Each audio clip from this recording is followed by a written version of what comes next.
नाजरीन आदाब, आप देख रहे हैं खबर उर्दू और मैं हूं आपका दोस्त आसिम मोहिदी। जम्मू कश्मीर इंतजामिया ने 2 दिन पहले जम्मू कश्मीर एजुकेशन एक्ट 2002 में काफ़ी सारी तरमीम लाई।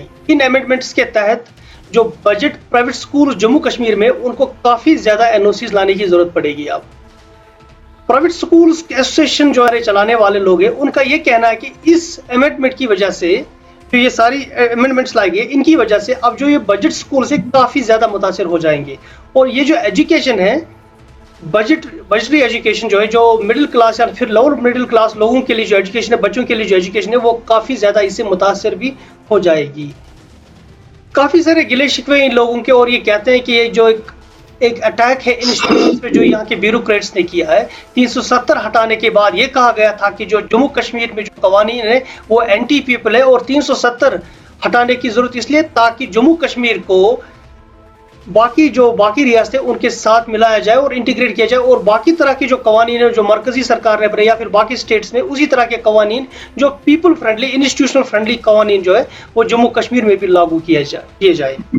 लेकिन जम्मू कश्मीर एजुकेशन एक्ट में तरमीम लाने के बाद इन लोगों का कहना है कि ना तो इनको उन रियासतों की तरह ट्रीट किया जाता है और ना ही कोई ये फ्रेंडली कवानीन बनाए जाते हैं, बल्कि इनको ये लग रहा है कि एक अटैक किया जा रहा है उन इदारों पे जो यहाँ पर सोशल सर्विस में काम कर रहे हैं। प्राइवेट स्कूल एसोसिएशन के चेयरमैन जीएन वार साहब हमारे साथ इस वक्त जुड़े हुए हैं। उनसे हम पूछते हैं कि वो आखिर सरकार से इतने खफा क्यों है, कि इन इदारों को वो कैसे समझते हैं कि सरकार को इस वक्त अटैक कर रही है। सर, आपका खैर मकदम है खबर उर्दू में। शुक्रिया जी। जी, हम आपकी सुन रहे थे, आप 1-2 दिन से काफी ज्यादा खफा लग रहे हैं सरकार से, और आपको लग रहा है कि यहाँ पर जो ये मिडिल क्लास जो बजट स्कूल से उन पर अटैक किया जा रहा है सरकार की तरफ से। क्या बात है असल में? देखिए, इन रूल्स और लॉज को हमें एक पर्सपेक्टिव में, एक बैकग्राउंड में देखने की जरूरत है। 370 के एब्रोगेशन के बाद और उसके बाद जो कोविड की सिचुएशन रही, देखना यह है कि सरकार की प्रायोरिटी क्या होनी चाहिए। सरकारी गवर्नमेंट की प्रायोरिटी ये होनी चाहिए थी कि जो बच्चों का लर्निंग लॉस हुआ है, उस लर्निंग लॉस को कैसे पूरा किया जाए। जैसे मैं बार बार कह चुका हूं कि लर्निंग लॉस बहुत ज्यादा है। बच्चे तालीमी लिहाज से देखेंगे तो बहुत पीछे हैं, जो उसके कई रीजन थे। जैसे हमारे पास कंट्री के दूसरे हिस्सों में देख लीजिए, वहाँ इंटरनेट वगैरह अवेलेबल था, यहाँ इंटरनेट पे भी दिक्कतें हुई पहले बहुत सारे मामला जो है, इतने ज़्यादा इश्यूज थे कि बच्चे तालीम के लिहाज से बहुत पीछे रहे थे। काफी आपका कहना है कि ये जो 2-3 साल में जो लॉसेस हुए, इसको कंपनसेट करने की जरूरत थी इस वक्त, लेकिन आपको लग रहा है गवर्नमेंट, हाँ देखिए, एक तो गवर्नमेंट की ये प्रायोरिटी होनी चाहिए थी जी। दूसरी गवर्नमेंट की प्रायोरिटी ये होनी चाहिए थी कि किसी तरह से जो इंस्टीट्यूशंस कमजोर हो चुके हैं उनको कंपनसेट किया जाए, रिहेबिलिटेट किया जाए या उनको अपग्रेड किया जाए। लेकिन उल्टा सरकार ने यह किया कि इस कदर कवानीन में अमेंडमेंट्स कर रहे हैं, ये तीसरी बार अमेंडमेंट अब है, उस हिसाब से ये इतने स्ट्रिक्ट लॉज बना रहे हैं या ऑलरेडी बना चुके हैं, या उसके साथ एनओसीज इतनी बढ़ाई गई है कि जो पहली बात है कि सुप्रीम कोर्ट के जो रूल्स हैं, जो गाइडलाइंस हैं, जो ऑब्जर्वेशंस हैं, उसकी स्पिरिट के खिलाफ है। दूसरी बात यह कि ये इस पूरे सेक्टर को गला घोंटने के मुतरादिफ है। इसी वजह से मैंने कहा कि अगर हम उसको इस तनाजुर में देखें कि सरकार की प्रायोरिटी क्या होनी चाहिए और सरकार क्या करे, थोड़ा डिटेल्स में हम जाएंगे। आपका कहना दुरुस्त है कि मतलब कि सरकार की जो प्रायोरिटी जो वो प्रो पीपल होनी चाहिए, लोगों को राहत पहुंचाने की होनी चाहिए। सहमत हूं मैं इस बात से, लेकिन जब मैं एक्ट को पढ़ता हूं एज ए लेमैन, जब मैं पढ़ता हूं तो मुझे कोई बड़ी इसमें रुकावट नजर नहीं आ रही या कोई बड़ी डिफिकल्टी नहीं। बट ये टेक्निकल चीज है, ये आप ज्यादा मुझसे बेहतर समझ सकते हैं क्योंकि आप इस सेक्टर में डील कर रहे हैं। अगर सरकार ये कह रही है कि मतलब हम जो अमेंडमेंट्स ला रही है, मतलब वो इंफ्रास्ट्रक्चर के रिलेटेड ये चीजें होनी चाहिए, टेक्निकल चीजें होनी चाहिए एक स्कूल में वहां पढ़ाने के लिए, तो इसमें आपको क्या नुकसान है या फिर आपको क्या परेशानियां इस चीज में? देखिए, हमारे पास ऑलरेडी एजुकेशन एक्ट 1951 था जी, जो एक विजन एक्ट था, जिसमें एक विजन था, जिसमें एक फ्यूचरिस्टिक एक सोच थी उसमें। उसके बाद 1986 का एक्ट, इसके बाद 2002 का एक्ट, उसके बाद SRO 123, ठीक, ये सारी चीजें जो है ऑलरेडी इन प्लेस थी। अब मुझे बताए, जो सरकार ने ये अमेंडमेंट की है, पहली बात ये है कि मैं जो बार बार कह रहा हूँ, क्योंकि इस वक्त सरकार में पब्लिक रिप्रेजेंटेशन नहीं है जी, सरकार के पास जो फीडबैक होना चाहिए वो नहीं है। ये امینڈمنٹ کس نے کی اور کس سے پوچھ کے کی, اس میں ایکسپرٹس کا, ایجوکیشنس کا, سٹیک ہولڈرز کا کتنا رول تھا. جیسے صرف 1 مہینے یا 20-25 دن پہلے ہماری میٹنگ ہوئی پرنسپل سیکرٹری ایجوکیشن کے ساتھ, جی وہ منٹس اگر آپ جو دیکھیں اسیم صاحب, میں آپ کو منٹس کی کاپی بھیجتا ہوں, اس کے حساب سے پرنسپل سیکرٹری صاحب نے جو چیزیں مان لی میٹنگ میں جو طے ہوئی بالکل اس کے اپوزٹ برعکس ہو گئے, الٹا ہو گئے. یعنی جو ہماری میٹنگ میں باتیں ہوئی, جس پہ کنسنسس ہوا, جس پہ منٹس ہوئے, بالکل الٹا ہوگا. اب سوال ہے کہ یہ رولز کس نے لائے, کہاں سے آئے, اور ہمیں اس کے بارے میں کوئی پتہ نہیں. کسی اسکالر کو, ایجوکیشنسٹ کو, کسی بھی ایکسپرٹ کو اس کے بارے میں کوئی معلومات نہیں ہے کہ آرڈر کہاں سے آیا, کہاں سے اوریجنیٹ ہو گیا, کون اس کے پیچھے. ایک بات. دوسری بات دیکھیں, آپ کی بات بالکل صحیح ہے کہ یہ ایسی ٹیکنیکل چیزیں ہیں جو عام لوگوں کے سمجھ میں نہیں آ سکتی. اس میں اگر آپ پہلی لائن دیکھیں گے, اس میں لکھا گیا ہے کہ فی fixation committee will fix, determine and regulate the فی. دیکھیں فی فکسیشن کمیٹی بنی تھی 2015-16 کے آس پاس. ہائی کورٹ نے اس وجہ سے بنائی تھی کہ اس وقت گائیڈ لائنز اور رول سرکار نے نہیں بنائے تھے, چونکہ سرکار کے سبمیشن پہ ہائی کورٹ نے کہا کہ جب تک آپ گائیڈ لائنز رولز بنائیں گے تب تک دیئر ول بی اے فی fixation committee which will regulate the فی. یہ ریگولیشن فی دوسرے اسٹیٹس میں بھی ہے, ہمیں اس میں کوئی اعتراض نہیں ہے. لیکن جب فیس فکس کرنے کی بات ہے, یہ ایسی بات ہے کہ آپ ہوٹل میں چائے 1 کپ پینے کے لیے جائیں گے اور ہوٹل والے سے کہیں گے بھیا چائے تو میں پیوں گا, ریٹ میں بھی فکس, اور ریٹ بھی میں ہی فکس کروں گا. یعنی جو سروس پرووائڈر ہے اس کو آپ کوئی پاور نہیں دے رہے, وہ اپنی سروس کی ریٹ فکس نہیں کر سکتا, فکس کنزیومر کو کرنا ہے. ٹھیک, ایسی بات ہے کہ اگر فی ایک تھرڈ پارٹی کو فکس کرنا ہے, سروس پرووائڈر کس طرح سے سروس دے سکتا ہے. ایک بات. دوسری بات یہ ہے, سپریم کورٹ نے بالکل واضح کیا ہے کہ سکولز مسٹ ہیو. ایک منٹ, آپ کا کہنا ہے کہ کنزیومر ہی وہاں پر کنگ ہے جسے ریٹس فکس کرنی ہے, سروس پرووائڈر کو نہیں کرنی ہے. لیکن ایک چیز تو ہے نا, ایک مطلب طے شدہ ریٹس ہوتی ہے, مطلب کہ آپ اس لیول کے بیونڈ نہیں جا سکتے, جس کو ہم کہتے ہیں, یا پھر وہ جو زیادہ وہ جو. بالکل صحیح بات ہے. دیکھیں یہ ایک اوپن مارکیٹ ہے جی, پرائیویٹ سکول ایک آپشن ہے, یہ کوئی کمپلشن نہیں ہے کیونکہ آلریڈی سرکار کے پاس سکول ہے. اور سکولوں کی بھی کیٹیگریز ہیں, کسی کی فیس 200 ہے, کسی کی 400, کسی کی 1000, کسی کی 1200. پیرنٹ کی اپنی مرضی ہے کہ وہ کس بجٹ والے سکول میں جائے, کون سی فیسلٹی دیکھ کے جائے. دیکھیے مطلب یہ تو ٹوٹلی اوپن مارکیٹ ہے. ایک پیرنٹ کا بجٹ 4000 ہے, وہ 4000 کے سکول میں جائے گا, یہ تو آلریڈی اوپن ہے مارکیٹ میں. کسی کا بجٹ 200 ہے, وہ اسی سکول میں جائے گا. یہ کیٹیگری سکولوں کی ہیں. یہاں ٹرسٹ میں بھی سکول چلتے ہیں, مشنری سکول بھی ہیں, ایڈڈ سکول بھی ہیں, ان ایڈڈ بھی ہیں, لو بجٹ بھی ہیں, ہائی بجٹ بھی ہیں, ہائی اینڈ سکولز بھی ہیں. یہ ایک اوپن مارکیٹ ہے. اب دیکھیے, جو سرکار کا کام ہونا چاہیے وہ فیس کو ریگولیٹ کرے. جو آپ نے بات بالکل صحیح کہی کہ یہ نہیں کہ بس ایک جو سروس پرووائڈر ہی کنگ ہو جائے اور وہ اس کے بعد منمانی کرے. اس کے بعد ریگولیشن ہے. ریگولیشن کیا ہے کہ فی کمیٹی دیکھے کس کی جو فی ہے کیا یہ جینون ہے, کیا یہ فیس ایز پر نارمز ہے, کہیں اس میں پروفٹنگ تو نہیں ہو رہی, اس کے حق میں ہم ہیں, اس میں کوئی دور. لیکن فی فکس کرنا, فی ڈٹرمن کرنا, یہ تو گلا گھونٹنے والی بات ہے نا. یہ تو آپ سارے کے سارے پاور سکول والوں سے چھین رہے ہیں, تو پھر ان کا رول کیا ہے. سکولوں کی جو آٹونومی سپریم کورٹ دیکھے 11 جج بینچ, جس کو بولتے ہیں ٹی ایم پائی ججمنٹ, جس میں پہلی بار سپریم کورٹ کے 11 جج بینچ نے سکولوں کے لیے, ایجوکیشن سیکٹر کے لیے گائیڈ لائنز بنائے. یہ تو صریحاً اس کی خلاف ورزی ہے. اس میں لکھا گیا ہے کہ آپ پرائیویٹ سکولوں کا گلا فائنانشلی نہیں دبا سکتے ہیں, فائنانشل آٹونومی ہونی چاہیے. اس کی وجہ یہ ہے کہ سروس پرووائڈر کو معلوم ہے نا کہ میرے خرچے کیا ہیں, میرے پراسپیکٹس کیا ہیں, میرے فیوچر پلانز کیا ہیں, مجھے کس طرح سے اس کو ڈیولپ کرنا ہے. ٹھیک, پروفیٹرنگ الگ چیز ہے جو میں بار بار کہتا ہوں, اس کے حق میں ہم نہیں ہیں. ریگولیشن بھی ضروری ہے, لیکن یہ جو فکس کرنے والی, ڈٹرمن کرنے والی بات, اور اس کے بعد جس طرح سے سکولوں کو ڈیہمنائز کیا گیا ہے, کرمنلائز کیا گیا ہے کہ آپ 50 لاکھ تک فائن کر سکتے ہیں, آپ جیل بھیج سکتے ہیں, آپ وارنٹ ایشو کر سکتے ہیں. واٹس آل دس. دیکھیے ایجوکیشن دینا اسیم صاحب سرکار کا کام ہے, یہ پرائیویٹ سیکٹر کا کام نہیں ہے. پرائیویٹ سیکٹر کا کام ہے کمپلیمنٹ اور سپلیمنٹ کرنا. اس حد تک ان کو یہ آزادی ہونی چاہیے کہ وہ عزت کے ساتھ, آنر کے ساتھ اپنی سروسز دے پائے. دیکھیں ہمیں ایک چیز جو بار بار ہمارے ذہن سے اوجھل نہیں ہونی چاہیے, وہ یہ ہے کہ 1951 ایجوکیشن ایکٹ اتنا پروگریسو ایکٹ تھا. اگر ایجوکیشن میں آج تک آپ کو کوئی پازیٹیو نظر آ رہا ہے وہ اس ایکٹ کی وجہ سے، کیونکہ وہ بڑا فیوچرسٹک ایکٹ تھا. لیکن اس کے بعد جو آج رولز آ رہے ہیں، جو آج امینڈمنٹس لا رہے ہیں، مجھے بتائیے پچھلے 3 سالوں سے لگاتار ڈپ ہو رہا ہے لٹریسی ریٹ.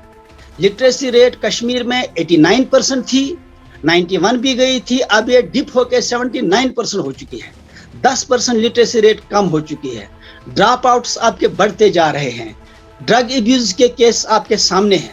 آپ مجھے بتائیے جب انڈیکیٹرز آپ کے سامنے ہیں، جب ایویڈنس آپ کے سامنے ہے کہ لگاتار اس سے نقصان ہو رہا ہے، ایجوکیشن کا گراف نیچے سے نیچے جو جا رہا ہے، سرکار کو اس پہ غور کرنا چاہیے کہ سرکار ان لاز کو لانے کے لیے، دیکھیں پہلی بات یہ ہے ان 3 سالوں کے دوران جو کچھ ہوا، کووڈ وغیرہ کی جو صورتحال رہی، اس وجہ سے ویسے بھی اسکولوں کو ایک چھوٹ ہونی چاہیے نا، کم سے کم NOCs کم ہونی چاہیے، ایک موریٹوریم ہونا چاہیے.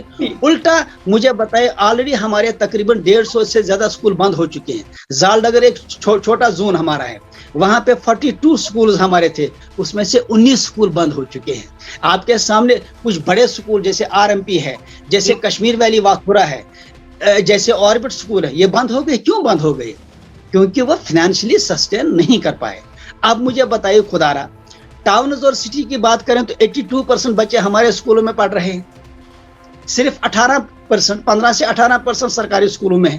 گاؤں کی بات میں نہیں کر رہا ہوں، میں ٹاؤنز اور یہ سٹیز کی بات. گاؤں میں بھی اگر ہم دیکھیں گے تو اچھی تعداد ہے جہاں پر بجٹ سکول آلٹرنیٹیولی مل رہے ہیں پیرنٹس کو، تو وہ تو وہیں پریفر کر رہے ہیں.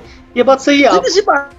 اچھا اسیم صاحب دیکھیے، سوال یہ ہے کہ میں بار بار کہتا ہوں کہ سسٹم ٹرانسپیرنٹ ہونا چاہیے، سسٹم ایک میکینیکل ہونا چاہیے. آپ کا کہنا یہ ہے کہ مطلب آپ سب سے بڑی بات یہ ہے کہ آپ نے جب بات کر لی تھی ان کے ساتھ، جو آپ کی سرکار کے ساتھ ایڈمنسٹریشن کے ساتھ بات ہوئی تھی، اس کے بعد جو منٹس ریلیز ہوئے اس طرح سے جو آپ کے توقعات کے خلاف یا پھر اس کمٹمنٹ کے خلاف جو کچھ بھی ہوا اس کے خلاف ہوا. ڈیموکریسی میں ایک چیز ہوتا ہے کہ مطلب آپ جب کوئی ڈرافٹ بناتے یا پھر ہوتا بھی ایسا کہ پھر آپ وہ پبلک ڈومین میں ڈال دیتے وہ امینڈمنٹس، وہ ساری چیزیں. ایسا کوئی پروسیس ہوا کیا؟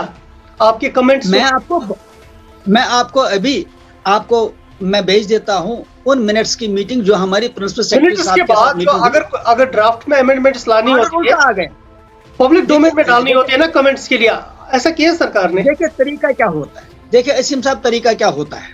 جو سیٹ رولز ہیں، جو سیٹ گائیڈ لائنز ہیں، سپریم کورٹ کے رول ہیں، کانسٹیٹیوشن کو آپ دیکھیے تو کیا کہ جب بھی آپ کسی بھی پبلک ایشو پہ، خاص کر ایجوکیشن پہ بات کریں گے تو پبلک ڈومین میں جانا چاہیے، اوپن ڈسکشن ہونا چاہیے، پبلک سے فیڈ بیک لینا چاہیے، ایکسپرٹس کو انوالو کرنا چاہیے. لیکن یہاں الٹا ہو گیا کہ ہم نے میٹنگ کی، ہمارا کنسنسس ہو گیا، پرنسپل سیکرٹری بھی میٹنگ میں تھے، بورڈ کا سیکرٹری بھی تھا، ڈائریکٹر ایجوکیشن بھی تھے، سارے آفسرز تھے، ایڈیشنل سیکرٹری بھی تھا. وہاں طے ہوا کہ یہ ایریاز ہیں، ان کو ایڈریس کرنے کی ضرورت ہے. منٹس ایشو ہو گئے، میں اس کی کاپی آپ کو بھیج رہا ہوں. اس کے بعد جو گورنمنٹ نے امینڈمنٹ لائی، جو انہوں نے رولز کو امینڈ کیا، وہ بالکل برعکس تھا. اس میں جو ڈیسائیڈ ہوا تھا، جو کنسنسس تھا، جو منٹس ایشو ہوئے تھے، اس کے برخلاف ہے. اسی وجہ سے یہ جاننا چاہتے ہیں کہ بھیا جب ایک ہائی لیول میٹنگ ہو گئی، اس میں باتیں طے ہو گئی، منٹس ایشو ہو گئے، تو اس منٹس کے حساب سے یہ رولز کیوں نہیں امینڈ ہوئے؟ اس میں کیوں ایک نئی چیز آ گئی جس کا ہمیں کچھ معلوم ہی نہیں ہے، کہاں سے بن کے کس نے بنایا؟ امینڈمنٹس کو ایکٹ، یہ ایک ایکٹ ہے، اس کو چیلنج نہیں کیا جا سکتا ہے کورٹ میں. دیکھیے سوال یہ ہے کہ اب اگین وہی بات ہے، ہم وہ آپشن ایکسپلور کر رہے ہیں کیونکہ اب یہ LG کی طرف سے جس میں امینڈمنٹ آئی ہے. دوسری بات یہ ہے کہ جب بھی کوئی امینڈمنٹ ہوتی ہے، پھر جب آپ لائرز کے پاس جائیں گے تو آپ کو بہت ہی ہائی اینڈ قسم کے لائر بھی ہائر کرنے ہیں. اگین ہم کس چیز میں، کورٹ کچہری کے چکر میں، وکیلوں کے چکر میں، ہمارا جو کور کام ہونا چاہیے تھا. اگر آپ دیکھیں گے ہمارا ہاسپٹلٹی سیکٹر ہے، 5 اسٹار 3 اسٹار ہوٹلز منمانی ریٹس ہے وہاں پر، اس کے بارے میں کوئی بات نہیں ہو رہی ہے.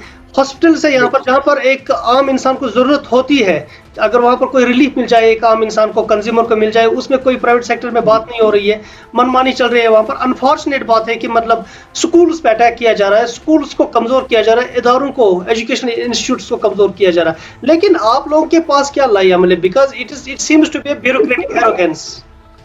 دیکھیے اسیم صاحب، بار بار جس چیز پہ ہم نے آج تک آواز اٹھائی، ہم نے کہا کہ education should be politics neutral. کیونکہ ایجوکیشن ایک قوم کا مستقبل ہوتا ہے, اس میں کوئی سیاست نہیں ہونی, بالکل اس کو اکیڈمک اینگل سے لینا چاہیے. ایجوکیشن کو کنٹرولڈ میکنزم کے تھرو کنٹرول کرنا, ایجوکیشن کو ایک وہ ایڈمنسٹریٹو یا ایک کنٹرول میکنزم کی آنکھ سے دیکھنا, اس ایجوکیشن کے ساتھ زیادتی ہے. ہم نے ایک سمپل سی بات سرکار کو بتائی تھی, ہم نے کہا دیکھیے اگر آپ کو لگتا ہے کہ یہاں پہ کچھ اور امپرومنٹ کی ضرورت ہے تو آپ ایسا کریے, آپ کے پاس جو آپ خود ہی کہہ رہے ہیں, سرکار کہہ رہے ہیں کہ ہمارے پاس ماڈل ایکٹ ہے, گجرات ایجوکیشن ایکٹ, ہمارے پاس یو پی ایجوکیشن ایکٹ ہے, ہمارے پاس ہر اسٹیٹ کا ایکٹ ہے. تو آپ تو یو ٹی ہے, اب تو آپ نے اسٹیٹ تو ہم سے چھین لیا, اب تو یو ٹی ہے, آپ اسی کسی اسٹیٹ کے ایکٹ کو یہاں لاگو کیجئے, وی ول ویلکم. اس میں کوئی ایسی بات تو ہے نہیں جو کسی کی سمجھ میں نہیں آئے, یہ تو کوئی راکٹ سائنس ہے نہیں. ہم کہتے ہیں کہ بھیا اگر آپ کہہ رہے ہیں, جیسے پی ایم صاحب نے بھی کہا کہ 370 ہٹنے کے بعد دیش کے دوسرے قوانین کا لابھ یہاں پہنچ جائے گا, ہم کہتے ہیں وہی لابھ ہمیں دے دیجیے. آپ ایسا کریے, جو دوسرے اسٹیٹس کے ایکٹ ہیں, کرناٹکا ہے, آندھرا پردیش ہے, یو پی ہے یا گجرات ایکٹ ہے, آپ اسی ایکٹ کو مین یہاں لاگو کیجیے. We as association as school owners will welcome. ٹھیک, ورنہ اگر آپ سمجھتے ہیں کہ آپ کے جو بڑے وہ ودوان ہیں, جو آپ کے بہت بڑے اسکالر ہیں, یہ بیوروکریٹس, اگر آپ کو لگ رہا ہے کہ آپ نے بہت اچھا ایکٹ بنایا ہے تو دین ریکمنڈ پی ایم کسی ایکٹ کو پورے دیش میں لاگو کریے, ہمیں کوئی اعتراض نہیں, وی ول ویلکم. اگر یہ اسی جینٹ کے جو نے امینڈمنٹ یہاں لائی ہے, اگر یہی امینڈمنٹ سے آل اوور انڈیا لاگو کرتے ہیں, ہمیں خوشی ہے. یا تو وہاں کے ایکٹ یہاں لاگو کریں, ادروائز مجھے بتائیں صرف جموں کشمیر کے لیے الگ سا امینڈمنٹ, الگ سے قوانین کی کیا ضرورت ہے, کیا لاجک ہے. مثلا میں آپ کو ایک چھوٹی سی مثال دیتا ہوں. اسیم صاحب کہتے ہیں نا کہ سو دل کو روؤں کیا ہے وہ شعر, کہ میں جو ہے اب تو یہ خونی جگر کی باتیں ہو رہی ہیں. آپ نے شاعری میں تھوڑا کمزور ہوں, میں آپ کی ہیلپ نہیں کر سکتا ہوں. دنیا کے کسی حصے میں, ملک کے کسی حصے میں آج تک سنا ہے کہ سکول والوں کو پولوشن کنٹرول بورڈ سے NOC لانی ہے؟ We are being asked to get NOC from pollution control board. کیا سکول پولوشن ہے؟ کیا بچے پولوشن ہے؟ کیا کتاب میں پولوشن ہے؟ We have been asked to get a pollution control board NOC. اور جب میں پولوشن کنٹرول بورڈ سے ملا, وہ ہنسنے لگے, کہا وار صاحب یہ ہمارا تو یہ دائرے کار میں ہی نہیں آتا. سکول تو پولوشن کنٹرول جو ہمارا ایکٹ ہے اس میں آتا ہی نہیں ہے. مذاق کر رہے ہیں آپ, کیا یہ آر دی کڈنگ؟ مطلب یوٹی بننے کے بعد یہ باپو جو بیٹھے ہوئے, آپ کو کیا لگ رہا ہے مذاق کر رہے ہیں ہمارے ساتھ یہ؟ اچھا ایک اور چیز دیکھ لیجئے, آپ بھی اسٹوڈنٹ رہے ہیں, میں بھی اسٹوڈنٹ رہا ہوں. 10th میں 9th میں 8th میں جو ہماری لیبارٹریز ہوتی ہیں اس میں ایسڈ ہوتے ہیں ڈائلیوٹڈ فارم میں. آج تک کبھی بھی کسی لیب کا ایسڈ مس یوز نہیں ہوا ہے, کیونکہ وہاں پہ لیبارٹری اسسٹنٹ ہوتا ہے, پرنسپل ہوتا ہے, ٹیچر, وہ آپ کو بھی معلوم ہے ڈائلیوٹڈ فارم میں ہوتا ہے بچوں کو پریکٹس سکھانے کے لیے. ڈو یو نو اب ہمیں کیا کہا جاتا ہے کہ you get chemical safety certificate from revenue department. یعنی ایڈیشنل ڈپٹی کمشنر سے ہمیں NOC لانی ہے. ایڈیشنل ڈپٹی کمشنر ہمیں کہتا ہے یو گو ٹو NIT سے کیمیکل انجینئرنگ کی ایک ٹیم آئے گی, سکول کا معائنہ کرے گی, اس کے بعد کیمیکل سرٹیفکیٹ ملے گی. آپ مجھے بتائیں کیا دنیا کے کسی کونے میں یہ ہے؟ حالانکہ لیب کے لیے اگر ان کو سرٹیفکیٹ کی ہی ضرورت ہے, وہ تو لیبارٹری اسسٹنٹ وہاں ہوتا ہے, وہ بھی لکھ کے دے سکتا ہے, پرنسپل بھی سرٹیفائی کر سکتا ہے, اس کو ریونیو کے ساتھ جوڑ دیا. ایڈیشنل ڈپٹی کمشنر کا تو کچھ لینا دینا ہی نہیں ہے. پھر پٹواری آتا ہے, تحصیلدار آتا ہے, AC آتے ہیں, سکول کا چیک کرتے ہیں کیمیکل سیفٹی کے لیے.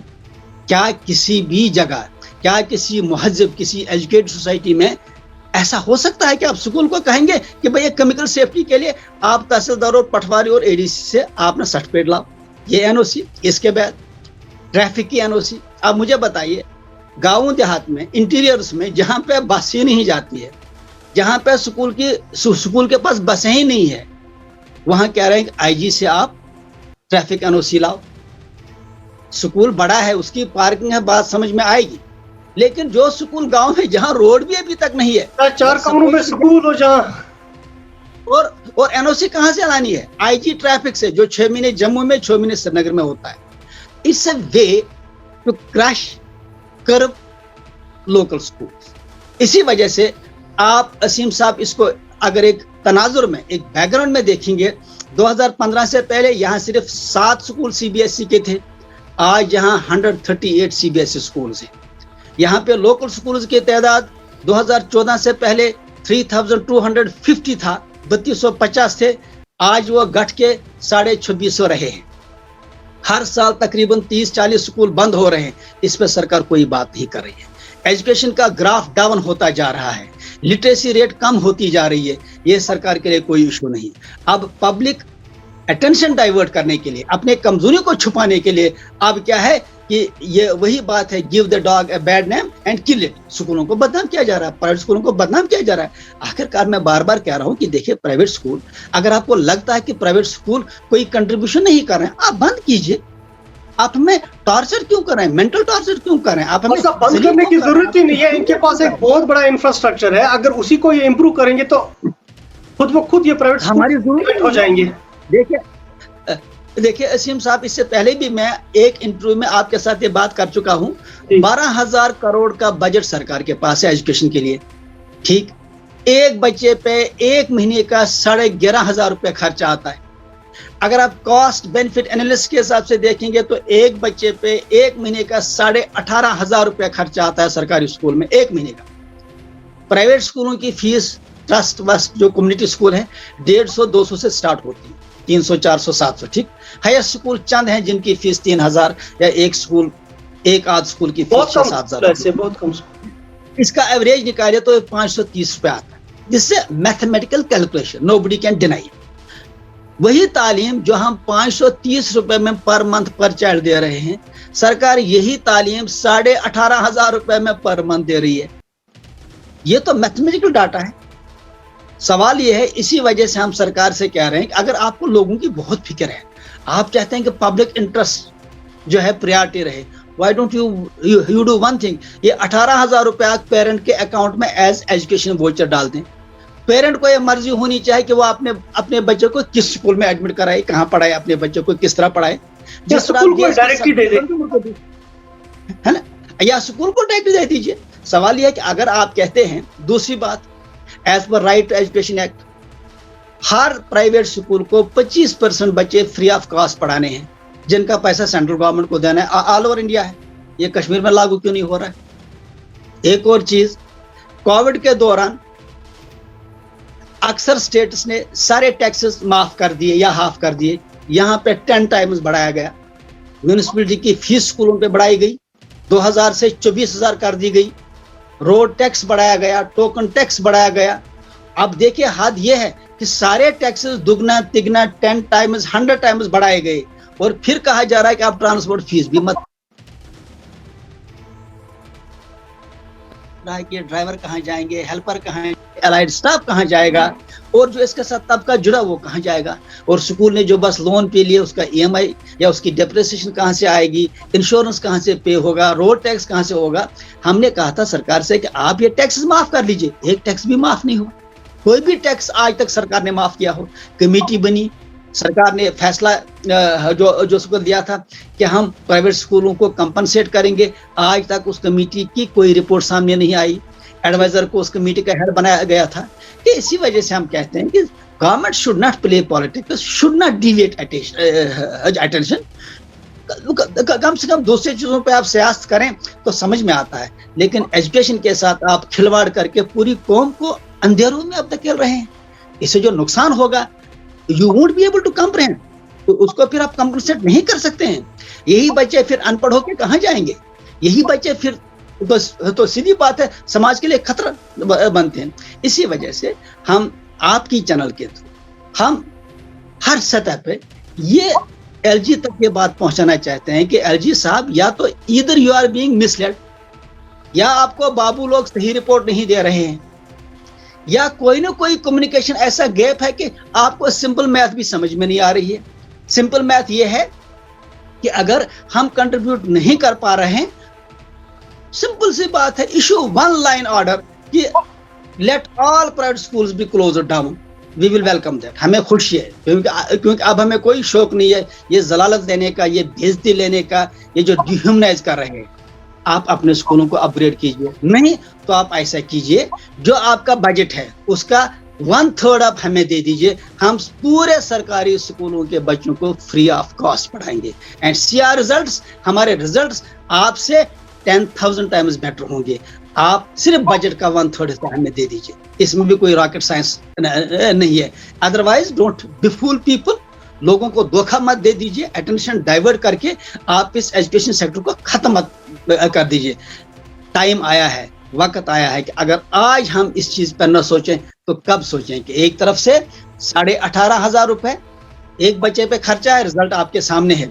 दूसरी तरफ 530 में मैं सर्विस दे रहा हूं, मेरा सामने है। आप देखिए एक चीज असीम साहब, जरा जिसकी तरफ मैं आपकी तवज्जो जो है डाइवर्ट करना चाहूंगा, मुझे बताइए ये जो एनओसीज हैं, ये जो सेफ्टी मेजर्स हैं, ये प्राइवेट स्कूलों के लिए ही क्यों है, गवर्नमेंट स्कूलों के लिए क्यों नहीं है? देखिए अगर एक जो गरीब बच्चा गवर्नमेंट स्कूल में पढ़ता है, मान के चले आर्गुमेंट के लिए, just for the sake of argument, अमीर बच्चा प्राइवेट स्कूल में पढ़ता है, आप इस अमीर बच्चे के लिए बड़े फिक्रमंद नजर आ रहे हैं, लॉज बना रहे हैं, रूल्स बना रहे हैं, सेफ्टी मेजर्स की बात हो रही है, क्वालिटी की बात हो रही है, लेकिन जो सरकारी स्कूल में गरीब बच्चा पढ़ रहा है वहां आप एनओसी की बात, वहां अपना एनओसी की बात करते हैं, न क्वालिटी की बात करते हैं, न अपग्रेडेशन की बात करते हैं, न सेफ्टी की बात करते हैं। आखिरकार बच्चा तो बच्चा ही है। इसी वजह से अगर चाइल्ड सेंट्रिक एजुकेशन आपका भी टारगेट है, हमारे भी टारगेट है, then let's be honest, let's not deceive जो पीपल। और सर 370 जी तो उसमें इसी वजह से मैं जो आज तक गवर्नमेंट के सामने बात बार बार उठा चुका हूं, वो ये है कि ये जो डाइकॉटमी है, एक गरीब बच्चा जब सरकारी स्कूल में जाता है तो सिस्टम उसको सपोर्ट करता है, उसको हर फैसिलिटी मिलती है, लेकिन यही गरीब बच्चा जब प्राइवेट स्कूल में जाता है तो सिस्टम होस्टाइल हो जाता है। आखिरकार इस बच्चे का कसूर क्या है? ये बच्चा अपने जेब से पैसे देके प्राइवेट स्कूल में जा रहा है, you become hostile, you discourage him, you dehumanise the school. वो पैशन जो होता है, वो एक अंदर जो जज्बा होता है उसके माँ बाप के अंदर, उसको कुछ बनाने का, बढ़ाने का, उसको डिफीट करते हैं हम सिस्टमेटिकली तरीके से, सरकार की तरफ से वो डिफीट हो जाता है वो पैशन। तो मुझे बताइए जो 370 हटने के बाद जो बातें हो रही थी, कुछ चीजें तो, कोई फर्क तो पड़ा होगा एजुकेशन सेक्टर में एटलीस्ट 370 हटने के बाद? कोई पॉजिटिव चीज तो आई होगी, अगर आपको पता हो, मुझे नहीं पता है। मुझे अच्छी तरह याद है कि जब 370 एब्रोगेट हुआ, आप अगर 5 अगस्त 2019 के अखबार उठाएंगे, फ्रंट पेज पे पीएम साहब का, गवर्नमेंट ऑफ इंडिया का एड आया था। उसमें तीसरे या चौथे नंबर पे था कि राइट टू एजुकेशन का लाभ अब जम्मू कश्मीर को पहुंचेगा। बहुत बातें हुई। 370 के एक रिकॉर्ड था, अब ये रिकॉर्ड खत्म हो गई, तो बेनिफिट ऑफ 370 हटने से पहले इस पे एक नैरेटिव भी चला कि जम्मू कश्मीर में डिप्राइव किया जा रहा है बच्चों को, राइट टू एजुकेशन एक्ट। तो लिहाजा 370 खत्म हुआ, कहा गया कि अब ये लाभ, अब ये बेनिफिट कश्मीर के बच्चों को पहुंचेगा। आज तक RT has not been applied in Jammu and Kashmir. आज तक उसको लागू क्यों नहीं किया गया? पूरे इंडिया में है, यहाँ लागू नहीं किया जा रहा। ठीक, एक बात। दूसरी बात यह है, आज तक सरकार सिर्फ एक बात बताए जहां पे एजुकेशन के ताल्लुक से इन्होंने कोई सीरियसनेस दिखाई होगी। हम कहना नहीं चाहेंगे, डिविजनल कमिश्नर साहब को हमने 50 मेल लिखे, he has no time to conduct a meeting for educational issues। Governor साहब को हमने मेल लिखे, जबकि वो छापड़ी फरोशों, हर जो छोटी छोटी एसोसिएशंस हैं, यूनियंस हैं, छोटे मामलात हैं, कोई मामूली पॉलिटिकल वर्क उससे भी मिलता है, लेकिन आज तक गवर्नर साहब ने प्राइवेट स्कूल एसोसिएशन को अपॉइंटमेंट तक भी नहीं दी।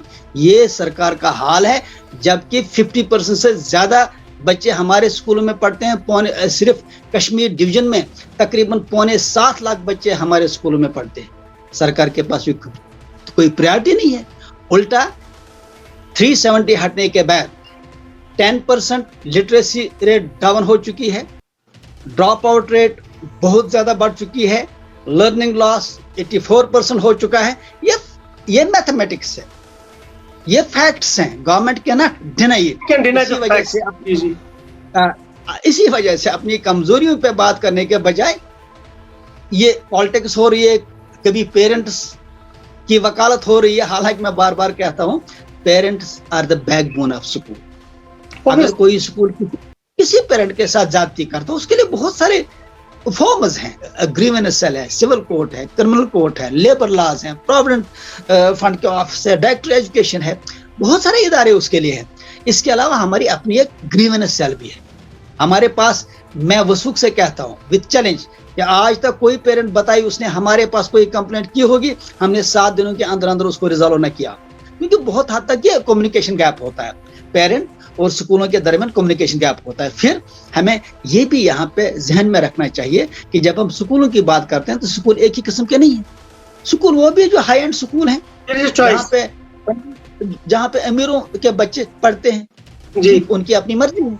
उसके बाद वो भी स्कूल हैं जो कम्युनिटी स्कूल्स हैं, शहरी खास में, गाँव देहात में, छोटे मोटे स्कूल जो मोहल्ले के लोग चलाते हैं या गाँव के लोग चलाते हैं। अच्छा, इसी तरह से ट्रस्ट में चलते हैं, जैसे औकाफ ट्रस्ट के स्कूल हैं, इसी तरह से फलाही इदारे हैं। इसके साथ कुछ स्कूल प्राइवेट भी चलाते हैं, जिन लोगों को रोजगार नहीं मिला, नौकरी नहीं मिली या परेशानियां रही, उन लोगों ने अपने स्कूल कायम किए। इस सेक्टर को बढ़ावा देने के बजाय इसकी टांगे काटी जा रही। ये ऐसी बात है कि भैया मैं अगर आपके कद तक नहीं आ सकता हूं तो मैं आपकी टांगे काट दूंगा ताकि आप भी मेरे बराबर हो जाए। जी, यही सरकार की पॉलिसी है। जी वर साहब, वक्त कम होने की वजह से हम यहाँ पर आपसे रुखसत लेना चाहते हैं। मतलब ये जो अनफॉर्चुनेट बदकिस्मती की बात है कि जो शिकंजा कसती जा रही है हमारी सरकार प्राइवेट इदारों के खिलाफ, इनको काफ़ी ज़्यादा टाइट करने की कोशिश की जा रही है, बजाय इसके कि वो इम्प्रूव करे इस एजुकेशन सेक्टर को। एट द सेम टाइम जो इसके पास अपना एक एजुकेशन सेक्टर है, जो गवर्नमेंट स्कूल से इसके पास, अगर उनको ही वो इम्प्रूव कर पाती, उनमें ही एफिशिएंसी लाती, तो मुझे लग रहा ये स्कूल खुद ब खुद इरेलीवेंट हो जाते, बजाय इसके कि वो ऐसा करते कि उनका ये जो टारगेट लग रहा है कि इसके पीछे क्या डिज़ाइन है, इसके पीछे क्या उनके राज है, इसके पीछे उनके क्या इंटेंशन है। ये तो सरकार को ही कहीं ना कहीं बोलना पड़ेगा, अगर आपको कल कोर्ट भी जाना पड़े। हमें इस वक्त दीजिए इजाजत। आपका हमारे साथ बात करने के लिए बहुत बहुत शुक्रिया वार साहब। शुक्रिया।